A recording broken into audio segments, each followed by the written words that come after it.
Olá! A constante de Euler relacionada a fenômenos naturais é o tema desse vídeo. Beleza. O Jacques Bernoulli foi que começou, através daquele cálculo dos juros, a desenvolver uma forma que chegou no número E, e o cálculo dos juros era aquele em que ele queria testar para quanto iria o valor se esse capital empenhado fosse aplicado a todo instante. Ao invés de ser ao mês ou ao ano, ele teria que ser reaplicado a todo instante, para essa aplicação não parar. E lá naquele caso dos juros, nós vimos que seria assim: se ele fosse uma vez no ano, ele ia trabalhar uma vez só para fazer a reaplicação desse dinheiro e cada trecho ia render 50%. Então, ele resolveu ir mais vezes ao banco e esse dinheiro ia render 33,33%, e depois ele resolveu ir mais vezes e ele teria que ir a todo instante, ele teria que morar lá dentro do banco para poder fazer esse dinheiro trabalhar, porque dinheiro não trabalha sozinho. Então, no primeiro minuto do dia, aplica o dinheiro de novo. Ah, rendeu alguma coisa? Tira, aplica de novo, porque teria que ser juros sobre juros. Juros sobre juros. Então, o meu último valor foi esse, então aplica esse novo valor. E agora o último valor foi esse, aplica esse novo valor. Então, sempre com base no último valor, ele recalcula o juro. Só que tinha que fazer isso a todo instante, sem parar, a todo instante, sem parar. E ele fez isso e descobriu que esse valor tendia a 2,718, que era o que veio a ser chamado de constante de Euler, que era esse número irracional e transcendente. E por que ele é transcendente? Porque ele tem a ver com outros fenômenos que também têm esse mesmo movimento contínuo. Então, esses outros fenômenos, deixa eu apagar isso aqui que tá uma bagunça. Esses outros fenômenos que também têm esse tipo de crescimento contínuo, que não para de crescer, né? Porque nesse caso do juro, o que acontece? O investidor teria que ficar indo lá e fazendo a aplicação, porque dinheiro não trabalha sozinho, né?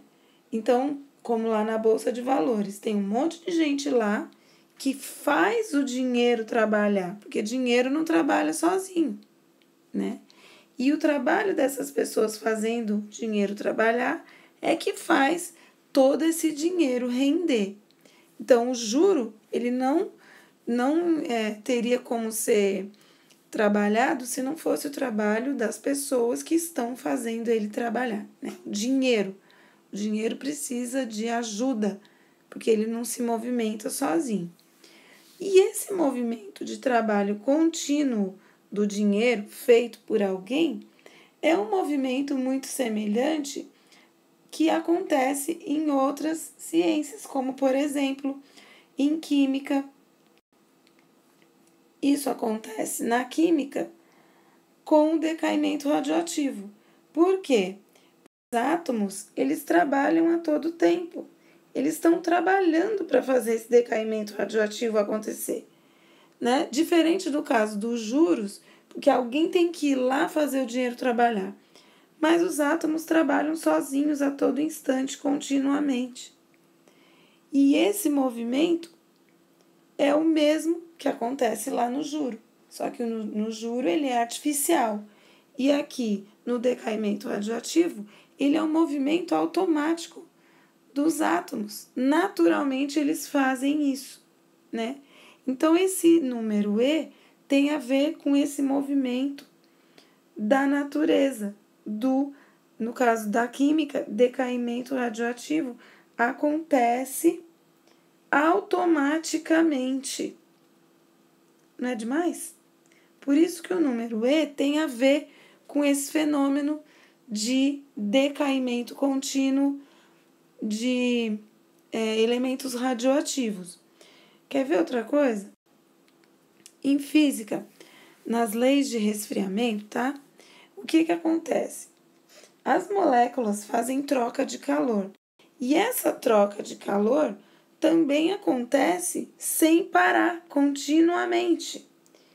Então, como é um movimento contínuo, é um movimento semelhante ao movimento do juro, que é artificial, mas novamente aqui é um outro processo da natureza de resfriamento, de troca de calor, que acontece continuamente também. Então, esse processo de resfriamento é interessante, assim como no decaimento radioativo, porque esses decaimentos e resfriamentos ocorrem sempre com base no último valor.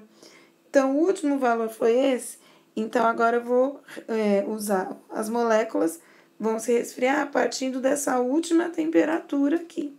E elas resfriam mais um pouco, e partindo dessa última, elas vão se resfriando. Sempre uma constante de resfriamento que tem que ver com outros elementos físicos, mas sempre parte desse princípio. Com base no último valor, aquela mesma constante de resfriamento. Assim como no de decaimento acontece a mesma coisa, só que decaimento radioativo é aquela perda de massa do elemento. E aqui é perda de calor, que também acontece continuamente. Em geografia, tem a lei de Malthus, as leis de demografia, né? Crescimento de populações. Olha só o que acontece, um movimento semelhante, só que agora não é de decaimento nem de resfriamento, mas é um movimento de crescimento. Porque olha o que acontece, a população tende a crescer porque ela se movimenta continuamente. Então, os elementos da população, no caso, aqui nesse gráfico está falando de população de pessoas. Cada pessoa faz o seu movimento que faz com que essa população cresça. E quando essa população cresce e se torna maior, ela potencializa o seu crescimento. Então, o que acontece? Quanto mais gente nasce, mais gente tem para ter filho. E isso faz com que o crescimento seja potencializado, e quanto maior é a população atual, maior vai ser o crescimento, que acontece em progressão geométrica. E esse estudo da lei de Malthus também se relaciona com o crescimento contínuo. Por quê? É contínuo porque cada indivíduo dessa população faz alguma coisa para ajudar esse crescimento a acontecer. É como no decaimento, como no resfriamento, porque os átomos, as moléculas e os indivíduos da população trabalham continuamente para ajudar esse fenômeno a acontecer. E isso se relaciona com o padrão do número. Aqui mais um exemplo de crescimento de população. Esse é um outro gráfico, mas ele mostra uma curva semelhante também. Em biologia acontece isso da mesma forma, porque as bactérias também trabalham continuamente para ajudar no crescimento dessa população. E quanto mais bactérias nascem, mais força essa população tem para crescer, e esse crescimento é exponencial, porque quanto maior, maior ainda vai ser. E como é um trabalho contínuo das bactérias, também pode ser expressado pelo número E de uma forma muito precisa. Por isso, nós encontramos o número E em exercícios de crescimento de bactérias, de populações, de resfriamento, de decaimento radioativo, tá? E olha só, agora generalizando essa ideia. De forma análoga que nós já vimos lá nos juros, o que acontece? Vamos supor uma grandeza Q que varia de acordo com o tempo, né? Então, quanto mais passa o tempo, mais ela cresce. E que a variação dessa grandeza em cada instante seja proporcional ao valor da grandeza no mesmo instante, ou seja, a cada momento ela é diferente. Esse novo valor, cada vez ele é novo. A cada instante ele é novo para recalcular o próximo valor. Então, esse crescimento é sempre proporcional ao valor do momento, ao valor da grandeza naquele instante. Então, considerando esse Q0, a quantidade inicial, pode ser a quantidade de massa, pode ser a quantidade inicial de população, pode ser um capital inicial, pode ser um número inicial de uma população de bactérias. Multiplicando esse número pelo E, ele tende a esse crescimento contínuo. E esse beta é aquela taxa de crescimento. Então, é uma constante específica de crescimento de cada elemento. Se for de bactérias, elas têm um ciclo de crescimento. Se for de decaimento radioativo, cada elemento químico tem um tempo diferente, né, que ele leva para formar o ciclo de perda de massa. Então, esse beta vai ser sempre específico e relacionado ao tipo de fenômeno, né, que nós chamamos de uma constante específica a ser calculada em cada tipo de fenômeno. Na desintegração radioativa, acontece o seguinte: a cada instante, a quantidade de matéria que se desintegra de um corpo radioativo é proporcional à massa da substância original presente no corpo naquele instante. E como esse fenômeno é decrescente e contínuo, a constante de proporcionalidade, que é o beta aqui, é um número negativo, porque esse gráfico vai ficar decrescente.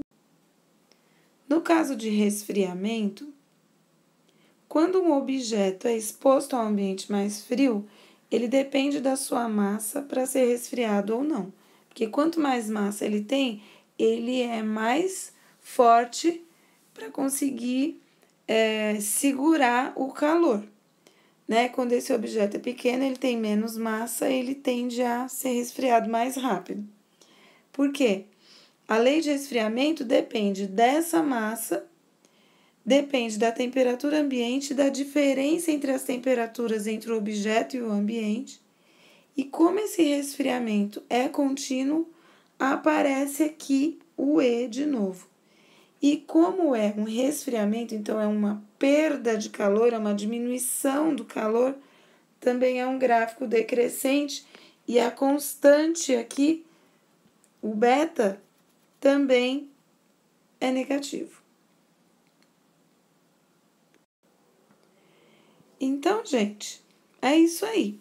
No próximo vídeo, a gente vai ver exercícios usando o E no meio do exercício e o LN. Por quê? Como tem potência com base E, os logaritmos é que resolvem essas potências todas decimais, né? E como a gente vai precisar entrar com logaritmo e a base da potência vai ser E, a gente vai precisar de um logaritmo de base E, que é o LN, que nós vamos ver no próximo vídeo, tá bom? Tchau, até mais, até a próxima.